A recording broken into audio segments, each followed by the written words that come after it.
Oke. Bismillahirrahmanirrahim. Assalamualaikum warahmatullahi wabarakatuh. Alhamdulillah ala ihsanihi wa syukurlahu ala taufiqihi wa amtinanihi. Wa asyhadu an la ilaha illallah wahdahu la syarikalah ta'ziman li sya'nih. Wa asyhadu anna Muhammadan 'abduhu wa rasuluhu da'i ila ridwanih. Allahumma salli alaihi wa ala alihi wa ashabihi wa ikhwanihi. Amma ba'du. Para jemaah semua yang menonton ngajian Kitabul Ahkam dari himpunan teman-teman kita di Islam Jamaah. Sebelum memulai kajian ini, kita bersyukur kepada Allah karena sampai saat ini kita diberikan kesehatan, kesempatan, diberikan nikmat, bahkan bisa mengkaji, menelisik makna dari catatan-catatan dalam kitab himpunan ini. Dan semoga teman-teman kita kaum muslimin yang saat ini sedang diuji rezekinya, diuji kesehatannya, semoga Allah memudahkan rezekinya, melapangkan rezekinya, dan diberikan kesehatan yang lancar dan barokah. Baik, kita buka halaman 16 Kitabul Ahkam. Bismillahirrahmanirrahim. Wa haddatsani an Malik an Ibn Shihab an Urwah bin Zubair an Aisyah zaujin Nabi sallallahu alaihi wasallam annaha qalat ma khayyira Rasulullah sallallahu alaihi wasallam fi amrayni qattu illa akhadha aisarahuma ma lam yakun ithman.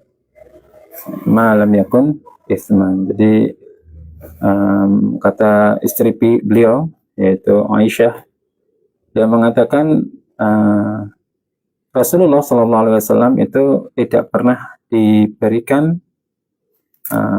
pilihan antara dua perkara, melainkan beliau memilih yang paling mudah di antara keduanya, selama hal itu bukanlah dosa. Ma lam yakun ithman. Fa in kana ithman kana ab'atan nasi minhu.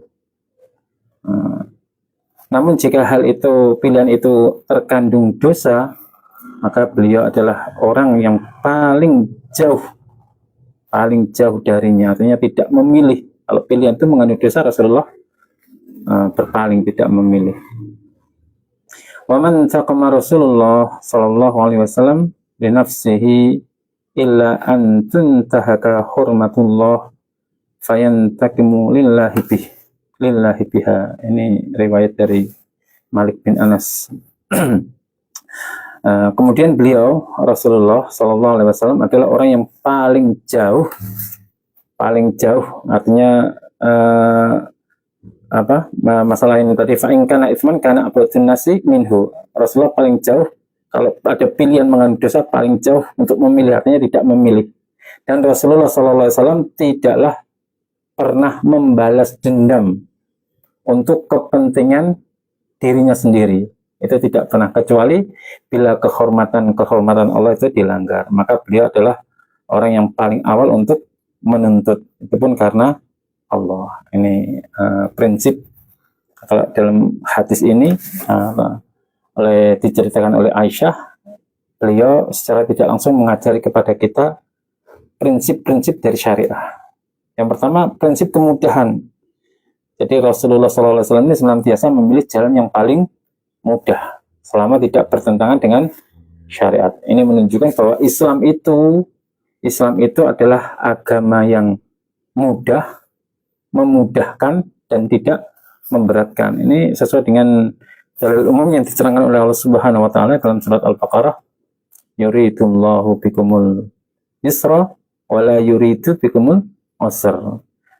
Allah menghendaki kemudahan bagimu dan tidak menghendaki kesulitan bagimu. Kemudian batas kemudahan, ini disampaikan juga, batas kemudahan itu syaratnya malam yakun itsman, selama tidak mengandung dosa.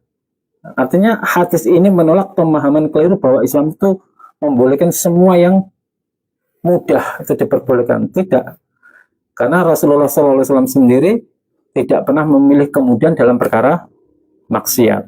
Nah, maka kemudian yang dibolehkan adalah yang sesuai dengan hukum Allah, bukan sesuai dengan hawa nafsu. Kemudian pelajaran yang ketiga yang kita ambil dari hadis ini, wa man saqama Rasulullah SAW li nafsih. Nah ini, Rasulullah itu tidak pernah membalas dendam secara pribadi. Artinya Rasulullah SAW adalah contoh tertinggi dalam pengendalian diri dan pemberi maaf.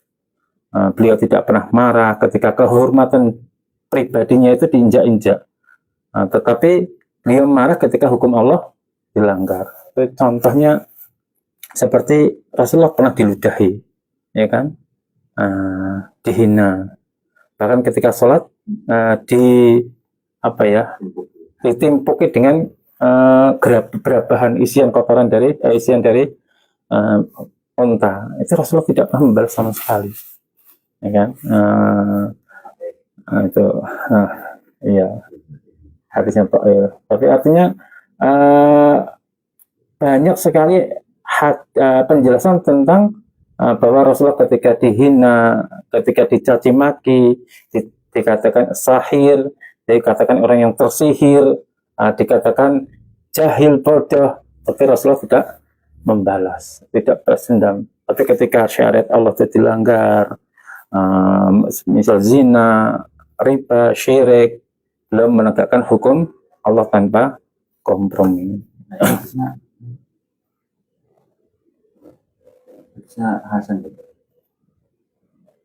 Hadis ini hadisnya hasan benar. Rawi Malik Ibnu Anas, Kitabul Khuluq, ini riwayat oleh Malik bin Anas. Hadisnya hasan ini. Hadisana Abdullah hadatsani Abi hadatsana Abu Amir hadatsana Hisham yakni Ibnu Sa'din an Sa'id bin Abi Hilalin an Rabi'ah bin Saifin an Abdullah bin Amr an Nabi sallallahu alaihi wasallam. Abdullah bin Amr bin As ini. Qala ma min muslimin yamutu yaumal jumu'ah. Tidak ada dari seorang muslim yang mati pada hari Jumat, meninggal pada hari Jumat. Aulalatal Jumu'ah, atau malamnya Jumat, illa waqahullahu fitnatal qabri.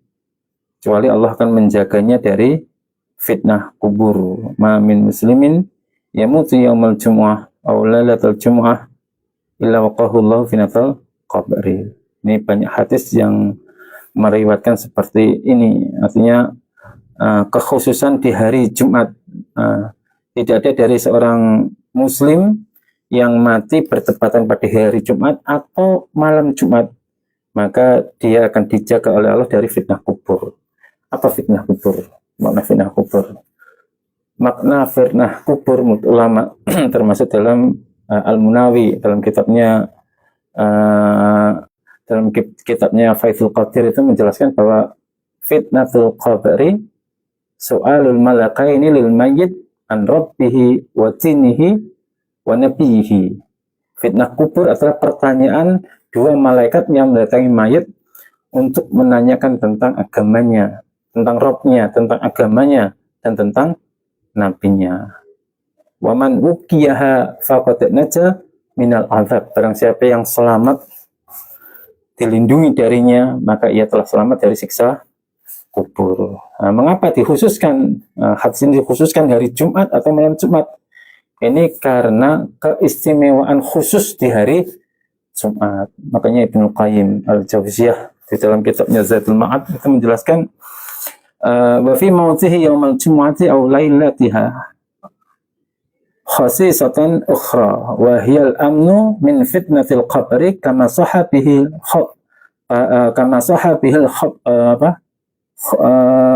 khabar bahwa dalilun ala syarafi hadzal yaum.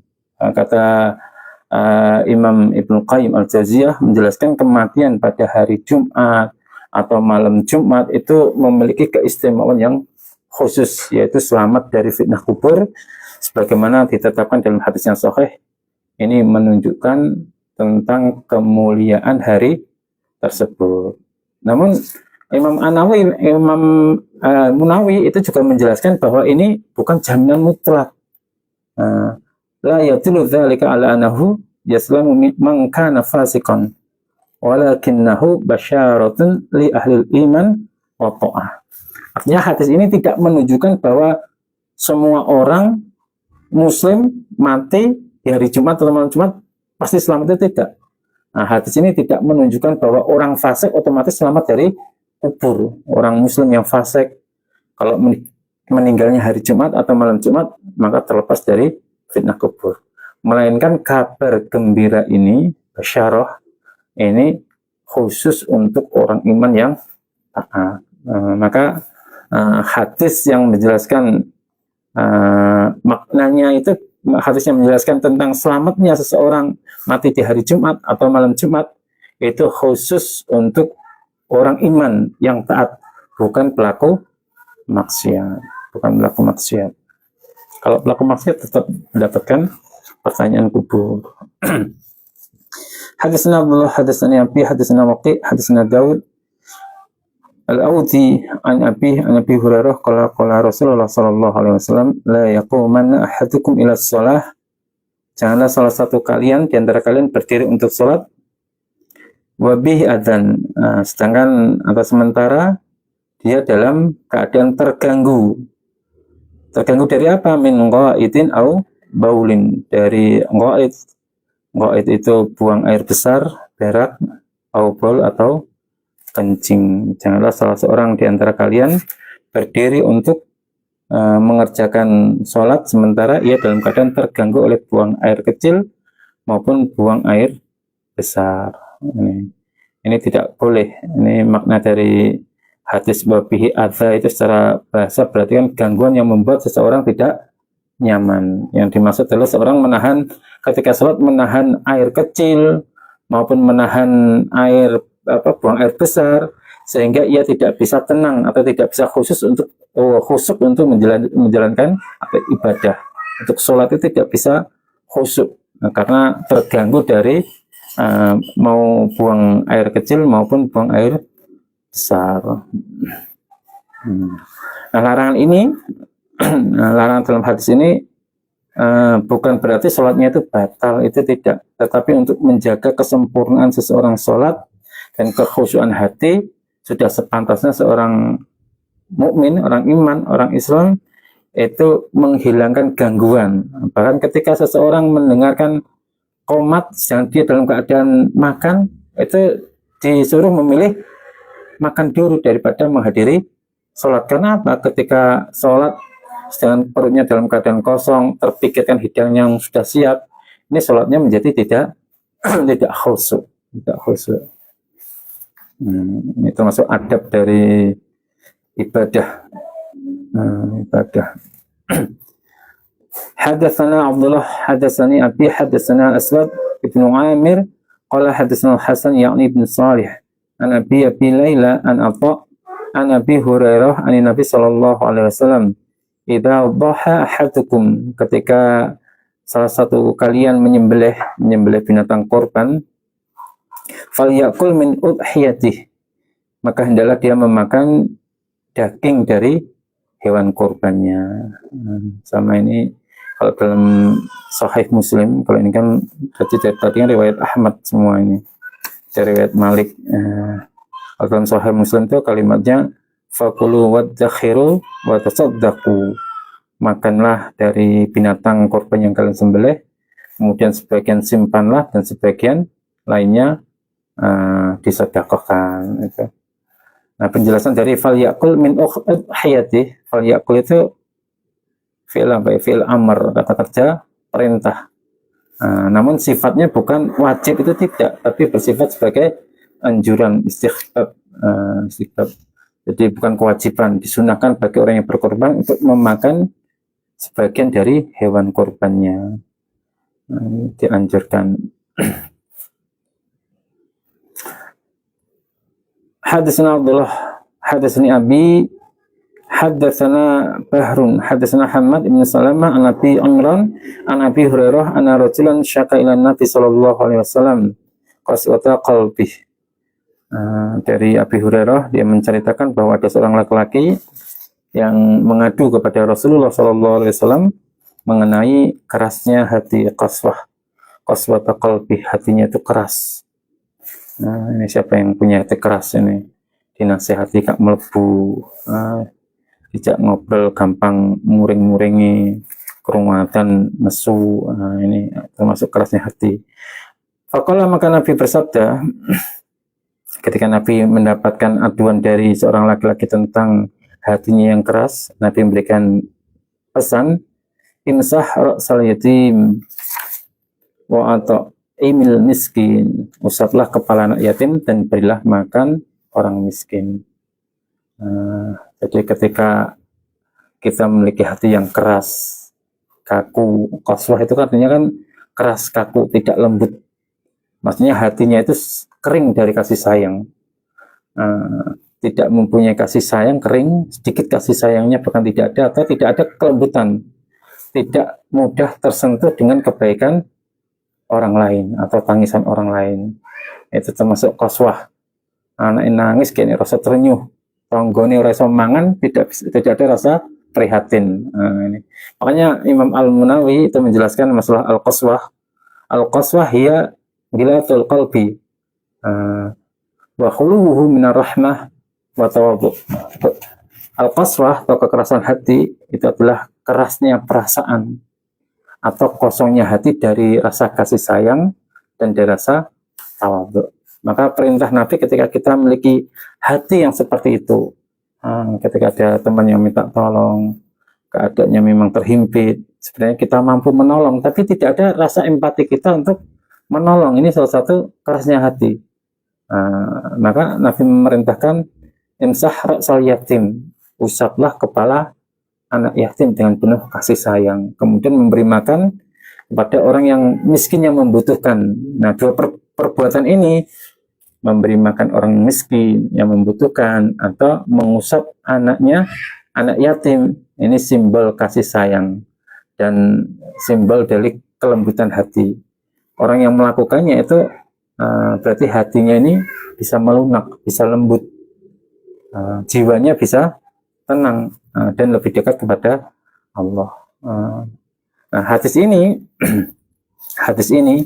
menunjukkan bahwa kelembutan hati berarti layyinul qalbi, hati yang lembut itu tidak hanya dicapai dengan zikir saja atau dengan ibadah secara individu saja, secara pribadi, tetapi juga melalui perbuatan, melalui amaliyah, yaitu menyentuh penderitaan sesama makhluk, sama manusia. Anak yatim itu kan ketika ditinggal oleh bapaknya yang seharusnya menjadi tulang punggung, berarti ibunya kerepotan mencari maisha, tidak mampu memberikan nafkah kepada anaknya, secara nalar hati kita akan terenyuh. Kemudian ketika melihat orang miskin, dia bekerja tapi hasilnya itu tidak mampu untuk memberikan nafkah kepada keluarganya, membuat hati kita menjadi terenyuh. Nah, inilah yang menjadi hubungan antara layyinul qalbi, hati kita menjadi lunak, dengan dua perbuatan ini. Makanya Ibnu Rajab Al-Hambali dia menjelaskan wa fi hadza zalilun ala anna rahmah tanzilu ala qalbi indal ihsan ila du'afai wal fuqara'i wal yatama. Kata Ibnu Rajab Al-Hambali, hadis ini menjadi dalil bahwa rahmat, kasih sayang, rahmatnya Allah itu turun, rasa kasih sayang itu juga diberikan oleh Allah, turun di dalam hati seseorang ketika ia berbuat ihsan, berbuat baik, kepada orang yang dhaif, orang yang lemah, orang yang tidak mampu, orang yang fakir, dan orang yang yatim. Jangan maksud dari mashur sil yatim, imsah ra'sal yatim, maksudnya mengusap kepala dari anak yatim, itu menunjukkan rasa kasih sayang dan menghapus sifat sombong di dalam hati. Itu Imam Ibnu Battal dalam Syarah Bukhari menjelaskan, mashur sil yatim yudhiru safaqah wa yudhibul khibara minal qalbi. Mengusap kepala anak yatim ini bisa menunjukkan rasa kasih sayang dan menghapus sifat sombong dari dalam hati. Makanya Ibnu Qayyim ketika menjelaskan hadis ini, dia memberikan keterangan man arada riqatal qalbi, barang siapa yang menginginkan hatinya menjadi riqah. Riqah itu lembut, tipis, lembut. Fal yudnil yatim, maka hendaklah dia mendekati anak yatim. Wal yamsah ra'sahu, dan hendaklah dia mengusap kepalanya. Wal yut'imhu min ta'amihi, kemudian ia memberi makanannya, sedekah makanan, karena hal itu bisa melunakkan hati,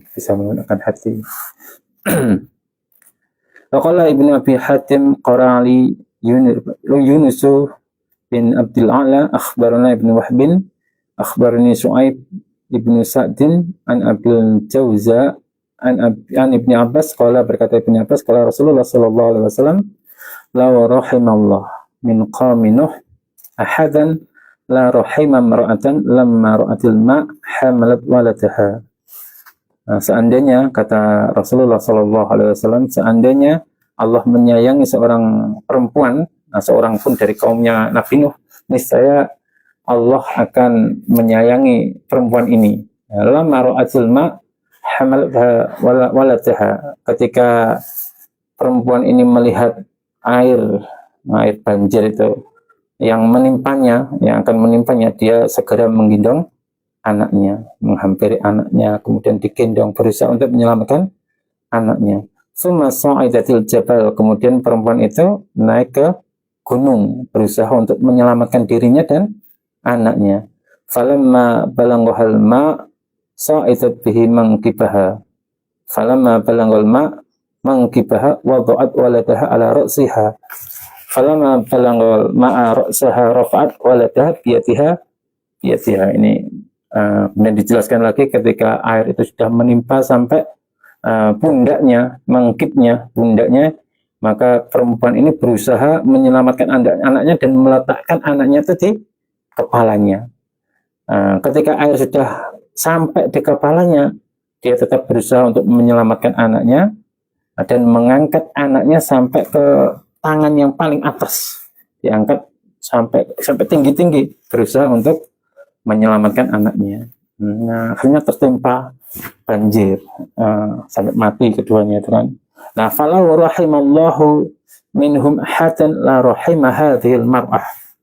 Nah, seandainya Allah menyayangi seorang dari mereka, seorang pun dari mereka dari kaumnya Nuh, niscaya wanita ini yang akan disayangi. Nah, hadis ini menunjukkan rahmat Allah. Rahmat Allah ini tidak diberikan hanya karena kasih sayang saja atau belas kasihan dari manusiawi, melainkan karena iman dan ketaatan. Seandainya rahmat itu diberikan atau diperoleh karena kelembutan hati, niscaya wanita ini yang begitu sayangnya terhadap anaknya, begitu cintanya terhadap anaknya, dia mengorbankan dirinya sendiri agar anaknya selamat. Tentunya wanita ini dirahmati oleh Allah Subhanahu wa Ta'ala. Maka hadis ini menurut Imam Al-Baihaqi ini terdapat dalil bahwa Allah itu tidak merahmati orang yang menyelisihi iman, meskipun ia berhati paling lembut, karena rahmat Allah itu khusus hanya diperuntukkan bagi orang-orang yang beriman saja. Dia mempunyai sifat yang lembut, hatinya lembut, tapi tidak iman, maka tidak bisa mengubah hukum-hukum Allah. Wa fil hadisi dalilun ala anna Allah Ta'ala la yarhamu man khalafal iman. Hadis ini menunjukkan bahwa Allah Subhanahu wa Ta'ala tidak merahmati seorang pun yang menyelisih keimanan. Wa in kana araqun nasi qalban, meskipun dia orang yang paling tipis hatinya, artinya yang paling lembut hatinya.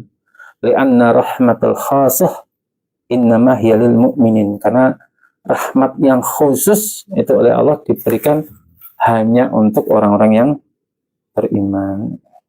Nah, Ibnu Katsir sendiri juga menceritakan kisahnya, ini kan dari Ibnu Katsir, Juga Ibnu Katsir itu menceritakan kisahnya Nuh, kaumnya Nuh yang tertimpa banjir itu, tufan dan banjir itu. Dia menceritakan lama tufan, ketika tufan, banjir dan angin yang besar itu menimpa kaumnya Nuh, li jami'il kafirin, menimpa seluruh kaum kafir, orang kafir. Maka lam yanfa hubbun wala rahmah, maka saat itu juga tidak bermanfaat sama sekali rasa cinta dan kasih sayang. Fanggariku kulluhum wa naja man raqiba ma'anuhi ala safinah. Semua mereka dari orang-orang kafir yang tidak naik di kapalnya Nuh semua tenggelam, ditenggelamkan oleh Allah, dan yang selamat adalah orang-orang yang naik di bahteranya Nabi Nuh alaihissalam. Jadi memang makna secara syar'i ini memang rahmat Allah itu bersyarat, ada syaratnya. Kalau kita menginginkan rahmat Allah, tentunya kita harus mempunyai keimanan dan mempunyai amal soleh, punya amal soleh. Tanpa keduanya, tanpa amal soleh, hanya iman saja tapi tidak dibaring amal soleh, percuma. Tidak mempunyai iman tapi amal soleh, itu juga percuma. Maka dua syarat ini yang harus kita petik, punya iman dan harus beramal soleh. Tanpa keduanya, kasih sayang duniawi tidak berarti di hadapan Allah Subhanahu wa Ta'ala. Dan hadis ini menunjukkan tentang keadilan Allah yang sempurna. Tidak ada yang dizalimi, artinya yang kafir binasa itu bukan karena kurangnya kasih sayang, itu bukan, tetapi karena menolak kebenaran. Kemudian yang bisa kita petik lagi dari kisah ini, naluri dari keibuan dari seorang ibu, itu adalah bagian dari rahmat Allah yang umum, rahmatu ammah, rahmat yang umum. Allah menanamkan kasih sayang itu pada hati ibu, bahkan pada hewan sekalipun. Tapi rahmat yang menyelamatkan dari siksa neraka itu namanya rahmat secara khusus, rahmatu khassah. Rahmat khusus itu diberikan pada orang iman. Sedangkan di dunia itu rahmat secara umum, entah itu orang itu iman atau tidak, maka tetap diberikan rasa kasih sayang. Nah, kisah ini juga menjadi ibrah. Ibrah itu apa? Ibrah itu pesan moral, pelajaran, bahwa usaha maksimal tanpa iman tetap berujung sia-sia. Makanya Allah Subhanahu wa Ta'ala berfirman, "Waqila ya ardu ibla'i ma'uka wa ya sama'i aqa'i." Dan ketika terjadi banjir itu kan, dan dikatakan wahai bumi, telanlah airmu, wahai langit, berhentilah menurunkan hujan. Jadi tidak seorang pun yang selamat, yang kecuali yang berada di dalam perahu itu. Artinya usaha maksimal tanpa iman itu juga akan berujung sia-sia, karena Allah sudah mengatakan demikian, sudah mengkodar demikian. Kalau orang itu sudah dikodar kafir, dinasihati seperti apapun, dia akan menjalankan sesuai dengan kodarnya. Dan kita yang oleh Allah diberikan petunjuk iman, Islam, akan bisa ihsan, bisa berbuat baik, maka kita harus berusaha terus untuk menjadi orang iman yang secara hakiki, orang Islam yang secara hakiki, benar-benar menampakkan syiar Islam kita, benar-benar menampakkan amal soleh kita dan keimanan kita. Selalu demikian yang bisa saya sampaikan. Ada kurang lebihnya dalam menyampaikan, kami mohon maaf yang sebesar-besarnya. Billahi taufiq wal hidayah. Assalamualaikum warahmatullahi wabarakatuh.